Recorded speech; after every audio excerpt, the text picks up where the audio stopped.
याद कर लीजिए, शिल्पी गौतम रेप और मर्डर केस, क्या अभी के उप मुख्यमंत्री सम्राट चौधरी उस केस में संदिग्ध अभियुक्त के तौर पर नामजद थे या नहीं थे? अब इसको कहां से बुद्धि दे रहा है शिल्पी गौतम कांड में, और हम लोग को तो पता भी नहीं है। 5 दिन के अंदर अंदर आधिकारिक तौर पर लीगल नोटिस वापस ले, और नहीं लेंगे तो इन पर 500 करोड़ का और घोषणा करेंगे। लालू यादव और राबड़ी देवी के शासनकाल वाले बिहार की जब भी बात होती है, विरोधी पार्टियां एक तमगा देती हैं, जंगल राज। और जब भी इस हवाले से 90 के दशक के बिहार की बात होती है, कुछ घटनाएं जिनका जिक्र होता ही है, ये केसेस उस दौर का अंधियारापन दिखाने लगती हैं। उन मामलों में एक मामला है हत्या और रेप का केस, जो अखबार के पन्नों पर शिल्पी गौतम मर्डर केस के नाम से दर्ज हुआ। मिस पटना शिल्पी जैन और उसके प्रेमी गौतम सिंह की कथित तौर पर हत्या कर दी गई थी। हत्या से पहले शिल्पी के साथ कथित तौर पर रेप भी हुआ था। 2 जुलाई 1999 की रात ये कांड हुआ था। अगली सुबह एक गैरेज में शिल्पी और गौतम की बॉडी बरामद हुई। ऐसा लग रहा था कि शिल्पी के शरीर को नोच लिया गया है। जिस जगह बॉडी मिली उसके पास ही लालू यादव के साले और उस वक्त की सीएम राबड़ी देवी के भाई साधु यादव का आवास था। इस केस में लगातार साधु यादव पर सवाल उठे, लेकिन कभी यह साबित नहीं हो पाया कि साधु यादव का इस मामले में कोई हाथ था। साबित होता भी कैसे? जांच के लिए सीबीआई उनसे डीएनए सैंपल मांगती रह गई, लेकिन मिला नहीं। इसी बात के साथ सीबीआई ने अपनी क्लोजर रिपोर्ट बना दी, और जिसे पूरा बिहार आज तक शिल्पी गौतम मर्डर केस कहता है, वो सरकारी दस्तावेजों में शिल्पी गौतम सुसाइड केस बनकर रह गया। बिहार विधानसभा चुनाव 2025 से ठीक पहले शिल्पी गौतम केस का जिन्न एक बार फिर बोतल से बाहर निकल आया है, लेकिन यह जिन्न इस बार बीजेपी को ज्यादा सता सकता है, क्योंकि बीजेपी के नेता और बिहार के डिप्टी सीएम सम्राट चौधरी का नाम इस कुख्यात केस में लपेटा जा रहा है। जनसुराज के नेता प्रशांत किशोर ने 29 सितंबर यानी आज एक प्रेस कॉन्फ्रेंस की। बीते कुछ प्रेस कॉन्फ्रेंस की तरह इस बार भी वो बिहार सरकार में मंत्री और जेडीयू नेता अशोक चौधरी पर भ्रष्टाचार के आरोप लगा गए। फिर सम्राट चौधरी की डिग्री और उम्र पर सवाल खड़े कर गए। मांग की है कि सम्राट को पद से बर्खास्त किया जाए और उनकी गिरफ्तारी हो। अपनी बात खत्म करते हुए पीके ने एक और बम फोड़ दिया। उन्होंने कहा कि सम्राट चौधरी खुद जनता को बताएं कि शिल्पी गौतम केस में वो संदिग्ध अभियुक्त थे या नहीं। प्रणाम, इलेक्शन वॉच का एक और एपिसोड लिए हाजिर हूं। मेरा नाम आकाश है। इस एपिसोड में बात होगी प्रशांत किशोर की प्रेस कॉन्फ्रेंस पर, पीके ने किस नेता पर क्या आरोप लगाए, सम्राट चौधरी को क्या चेतावनी दी, और सबसे पहले अपनी फीस के बारे में क्या क्या बता गए।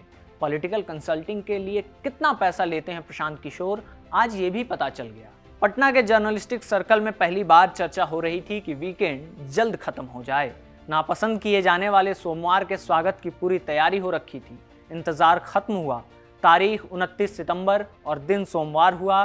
फिर इंतजार था कि जल्दी से घड़ी की सुई घूमे और बज जाए 12, क्योंकि बिहार की राजनीति में डेब्यू कर रही जनसुराज पार्टी ने ऐलान किया था कि 29 सितंबर के दिन दोपहर 12 बजे प्रशांत किशोर नीतीश कुमार के सरकार में बैठे मंत्रियों की पोल पट्टी खोलेंगे, कुछ किश्त जारी करेंगे। 12 बजा, लेकिन प्रेस कॉन्फ्रेंस शुरू नहीं हुआ। पता चला कि थोड़ी देर होगी। 2 घंटे का इंतजार रहा। फिर दोपहर 2 बजे पीसी शुरू होती है। पीके नीले रंग का कुर्ता पायजामा पहने पहुंचते हैं। साथ में सफेदी चढ़ाए जनसुराज के बिहार प्रदेश अध्यक्ष मनोज भारती और पार्टी के कुछ नेता भी आए। 5 मिनट की औपचारिकता के बाद माइक और मंच पीके के हवाले कर दिया जाता है।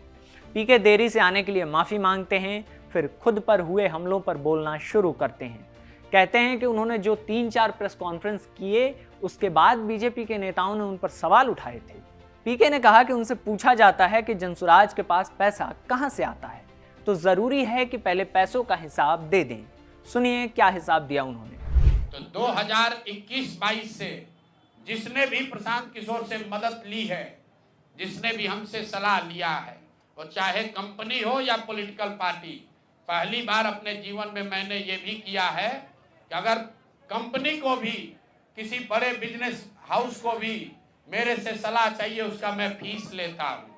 और टोटल जो फीस लिया गया पिछले 3 बरस में मेरे व्यक्तिगत अकाउंट में या मेरे से जुड़े हुए संस्थाओं में 241 करोड़, इस पर 30 करोड़ 95,68,764 रुपया जीएसटी पे किया गया है। ध्यान रखिए कि जो पैसा हम लोग सलाह देते हैं उस पर जो फीस मिलती है उस पर 18% भारत सरकार को जीएसटी देते हैं। तो 241 करोड़ रुपया हमने फीस के तौर पर लिया 3 बरस में, और उस पर 30 करोड़ 95 लाख रुपया हमने जीएसटी भरा। उसके बाद 20 करोड़ रुपया इनकम टैक्स दिया है, 20 करोड़ रुपया टैक्स दिया है इनकम टैक्स, और 98 करोड़ 75 लाख रुपया डोनेट किया है जन सुराज पार्टी को अपने व्यक्तिगत अकाउंट से। प्रशांत किशोर पर बीजेपी नेताओं ने एक गंभीर आरोप लगाया था। कहा था कि प्रशांत किशोर की पार्टी में शेल कंपनियों के जरिए डोनेशन दिया जा रहा है। बीजेपी सांसद संजय जायसवाल ने आरोप लगाया था कि जो कंपनी लॉस में चल रही है वो जनसुराज को डोनेशन कैसे दे रही है। पीके ने आज पीसी में इसका भी जवाब दे दिया। सुनेंगे तो पता चलेगा कि घंटे 2 घंटे की सलाहियत के लिए प्रशांत किशोर की फीस कितनी है। नवयुगा कंस्ट्रक्शन के नाम पर किसी ने कहा पैसा दिया है, बिल्कुल दिया है। 11 करोड़ रुपया लिए है, 11 करोड़ रुपया 2 घंटा सलाह के लिए लिए। उनको एक प्रोडक्ट लॉन्च करना है, वो लॉन्च करने के लिए हमसे सलाह चाहिए, तो 11 करोड़ रुपया हमने कहा पार्टी को डोनेट करो, तब 2 घंटा का सलाह देंगे। अपने ऊपर लगे आरोपों पर सफाई देने के बाद उन्होंने अशोक चौधरी पर आरोपों की झड़ी लगा दी। एक बार बैकग्राउंडर समझ लीजिए। पीके ने आरोप लगाया था कि अशोक चौधरी ने बीते 2 सालों में 200 करोड़ रुपए का भ्रष्टाचार किया है। आरोप लगाया कि मानव वैभव विकास ट्रस्ट के जरिए गलत तरीके से जमीनें खरीदी गईं। ये ट्रस्ट बिहार के दिवंगत आईपीएस अधिकारी आचार्य किशोर कुणाल का है। फिलहाल इसे उनकी पत्नी अनीता कुणाल और बेटे सयान कुणाल चला रहे हैं। सयान की शादी हुई है शांभवी चौधरी से, जो समस्तीपुर से लोक जनशक्ति पार्टी रामविलास की सांसद है। शांभवी का एक परिचय ये भी है कि वो अशोक चौधरी की बेटी हैं, जिनके मत्थे प्रशांत ने आरोप मढ़े हैं। खैर, 200 करोड़ के भ्रष्टाचार वाले आरोप के बाद अशोक चौधरी ने उन्हें मानहानि का लीगल नोटिस भेजा था, 100 करोड़ की मानहानि का नोटिस। अब प्रशांत किशोर ने अशोक चौधरी को लगभग चेतावनी ही दे डाली है। कहा है कि कैमरे पर आकर माफी मांग लीजिए और नोटिस वापस ले लीजिए, वरना 500 करोड़ के भ्रष्टाचार के कागज लोगों के सामने रख देंगे। इन्होंने कैमरे पर आप लोगों को कहा कि 1 कट्ठा भी जमीन हो जाएगा तो मैं जनसुराज की गुलामी करूंगा। मेरे भाई मुन्ना जी ने अभी पूरा डॉक्यूमेंट जारी किया है। अगर या तो उसको आप रिबटल कीजिए कि ये आपका जमीन नहीं है, और अगर जमीन है तो जनसुराज की गुलामी मत कीजिए, बिहार के लोगों की गुलामी के लिए तैयार होइए, इस्तीफा दीजिए। नहीं इस्तीफा दीजिएगा तो आपका घेराव होगा, आपका राजनीति आपका नहीं करने देंगे। हम लोग राज्यपाल, मुख्यमंत्री नहीं सुन रहे हैं तो हम लोग राज्यपाल महोदय के पास जाएंगे, कोर्ट में जाएंगे, इनके खिलाफ कार्रवाई होनी चाहिए। और 100 करोड़ का मानहानि का नोटिस भेजे थे। आज डर के मारे शायद कहे हैं कि अब आगे ये हम कानूनी कार्रवाई नहीं करेंगे, तब 5 दिन के अंदर अंदर आधिकारिक तौर पर लीगल नोटिस वापस लें, और नहीं लेंगे तो इन पर 500 करोड़ का और घोषणा करेंगे। नोट कर लो भाई, 200 करोड़ पर घबराए हुए हैं ना, ये 500 करोड़ का और अवैध संपत्ति जो खरीदा है अशोक चौधरी ने अलग अलग नाम से, 7 दिन का समय दे रहे हैं। 7 दिन के अंदर अंदर अगर अब इस बात के लिए माफी नहीं मांगे कि प्रशांत किशोर पर झूठा मानहानि का मुकदमा करने का केस तो नहीं किया है, नोटिस भेजे हैं, तो अगर 7 दिन के अंदर अंदर लीगली कैमरे के सामने आकर ये नोटिस वापस नहीं लिए तो इन पर 500 करोड़ का और जो अवैध संपत्ति ये कब्जा किए हैं, खरीदे हैं, उसकी सारी सूची आपके सामने जारी करेंगे। एकदम डील वाला माहौल चल रहा है। लीगल नोटिस वापस लीजिए, माफी मांग लीजिए, नहीं तो और कागज लाएंगे। 500 करोड़ की जमीन जो अलग अलग नामों से खरीदे हैं उसकी जानकारी सबके सामने रख देंगे। ये बात प्रशांत किशोर कह रहे हैं। सवाल यह है कि अगर ये आरोप सच है तो क्या लीगल नोटिस वापस लेने के बाद 500 करोड़ वाली बात का खुलासा नहीं किया जाना चाहिए? जिस तरह 200 करोड़ के भ्रष्टाचार का कागज उन्होंने सामने रखा, उसी तरह 500 करोड़ वाले मामले में भी रखना चाहिए। ये डील डन करने पर क्यों तुले हुए हैं प्रशांत किशोर? अशोक के बाद बारी सम्राट की आई। पहले तो उनकी डिग्री और उम्र पर ही सवाल उठे। पीके के आरोपों से इतर जो हमें अपने रिसर्च से पता है वो आपको बता देते हैं। फिर आरोपों पर आते हैं कि प्रशांत किशोर ने क्या आरोप लगाए हैं। पहले उम्र का गोलमाल समझ लीजिए। हमने सम्राट चौधरी के 3 चुनावी हलफनामे निकाले, वो कागज जो चुनाव लड़ने से पहले चुनाव आयोग के पास जमा करना होता है, जिसमें उम्मीदवार अपना पूरा कच्चा चिट्ठा बताता है, नाम, गांव, माँ बाप, उम्र, जमीन जायदाद, मुकदमा, सब कुछ। 2005, 2010 और 2020 का वही वाला कागज यानी हलफनामा हमने निकाला चुनाव आयोग की वेबसाइट से। अब बारी बारी इन हलफनामों में दी गई जानकारी देख लीजिए। सबसे पहले बात 2005 के बिहार विधानसभा चुनाव की। परबत्ता सीट से आरजेडी ने सम्राट चौधरी को टिकट दिया, लेकिन 2005 के चुनावी हलफनामे में सम्राट अपना नाम राकेश कुमार लिखते हैं। एफिडेविट में सम्राट नाम का जिक्र कहीं नहीं मिलता है और उसी कागज में वो अपनी उम्र 26 साल बताते हैं। अब बात 2010 की, यानी 5 साल बाद। 2010 में वो खगड़िया जिले के परबत्ता सीट से चुनाव लड़ रहे थे, आरजेडी की ही टिकट पर। चुनाव से पहले एफिडेविट जमा किया, नाम लिखा है सम्राट चौधरी उर्फ राकेश कुमार। इसमें वो अपनी उम्र 28 साल बताते हैं। ध्यान दीजिए, 2010 में सम्राट खुद को 28 साल का बता रहे थे। 2005 के हलफनामे से तुलना करें तो सम्राट की उम्र 2010 में 31 साल होनी चाहिए थी, लेकिन वो 28 साल लिखते हैं। यानी या तो 2005 वाली जानकारी गलत थी या 2010 वाली। अब बात 2020 की कर लेते हैं। तब तक चौधरी बीजेपी ज्वाइन कर चुके थे। पार्टी ने उन्हें 2020 में एमएलसी बना दिया, यानी विधान परिषद में भेजा। यहाँ भी उन्होंने एफिडेविट जमा किया था। इस एफिडेविट में उनका नाम सिर्फ सम्राट चौधरी मिलता है, उर्फ लगाकर राकेश कुमार वो नहीं लिखते हैं जैसा कि 2010 वाले में लिख रहे थे। इस कागज में वो अपनी उम्र बताते हैं 51 साल, यानी जो सम्राट चौधरी 2010 में 28 साल के थे वो 2020 में 38 के नहीं हुए बल्कि 51 साल के हो गए। 10 साल के अंतराल में उनकी उम्र 23 साल बढ़ गई। अब प्रशांत किशोर ने जो आरोप लगाए हैं वो सुन लीजिए। तारापुर में 1995 में 7 लोगों की जो हत्या हुई और 7 मारे जाने वाले लोग कुशवाहा समाज के लोग थे। ये बिहार में जाति की राजनीति करने वालों के लिए सबक होना चाहिए। सम्राट चौधरी कहते हैं मैं कुशवाहा हूं।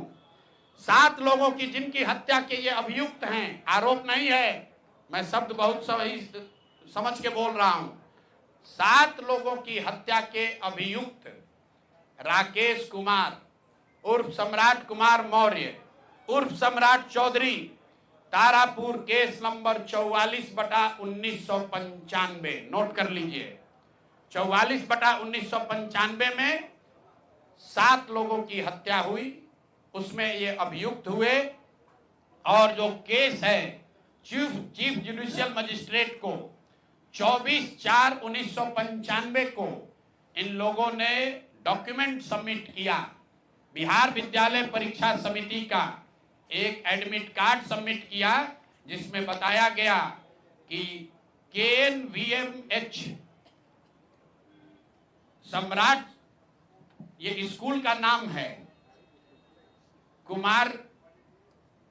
कुमार सर एक स्कूल का नाम है जहां से ये एडमिट कार्ड इशू हुआ है। सम्राट चंद्र मौर्य, पिता का नाम Shakuni Chaudhary, date of birth 1/5/81, result fail, number आया 268, कैटेगरी प्राइवेट।